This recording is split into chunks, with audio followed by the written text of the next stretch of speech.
going to play you a video by the beautiful and lovely Gooch because, ooh, child, the New York Times fucked up bad. Oh, they fucked up. They fucked up bad.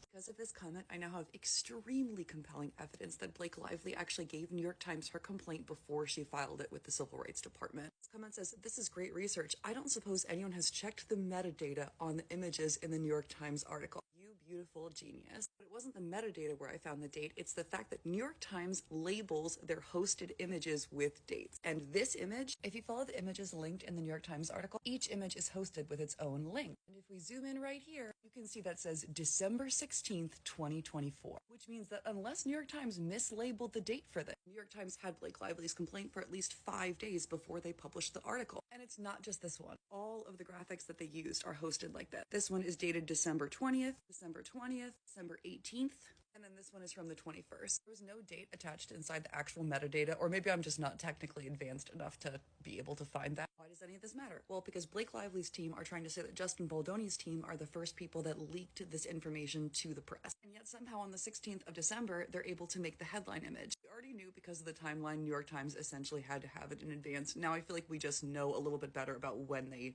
definitely had it by. I think this is proof that they had it at least before the 16th of December, because they did have to develop this graphic. And by the way, it's really important who gave it to the media first, not who published it first, because the actual rule of professional conduct, Rule 3.6, which Blake Lively's team is trying to say that Justin Baldoni's team violated, in the part where it talks about when you can defend yourself, a lawyer can make a statement to protect their client if there's a publicity not initiated by the lawyer or the lawyer's client. Not initiated. And I think initiated is the important word. It doesn't say published, it says initiated. And if the New York Times started making graphics for their articles by the 16th of December, I think it is very clear who initiated the release to the media. I mean, it was clear before this, but now we at least have a date. Okay, love you guys, drink quarter, bye.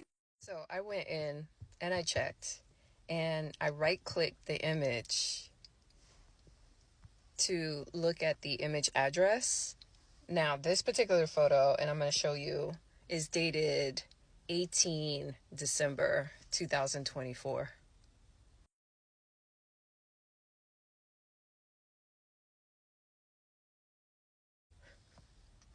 Y'all know what this means, right? The New York Times lost the lawsuit. It would be in their best interest that they settle. And you remember, y'all were asking me, why is Justin Baldoni suing the New York Times? And I said it's probably a tactic to get the New York Times to snitch and throw Blake Lively under the bus. Do one of two things. They're either going to take full ownership of their fuck up and pay out in order to protect Blake Lively, or they're going to throw Blake Lively under the bus, which is going to strengthen his lawsuit with Blake Lively and Ryan Reynolds. Well, he just killed two birds with one stone. So, Brian Freeman, I hope you see this.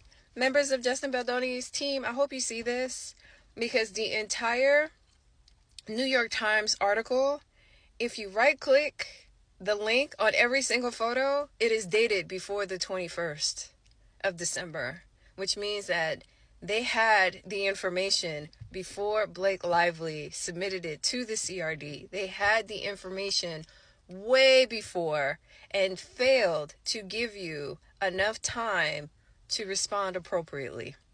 They just handed you the case, my love. Not only did you win the New York Times lawsuit, you also won the Blake Lively and Ryan Reynolds lawsuit as well. Oh my God. Like, how fucking stupid can you be? The entire article, along with the images, is evidence.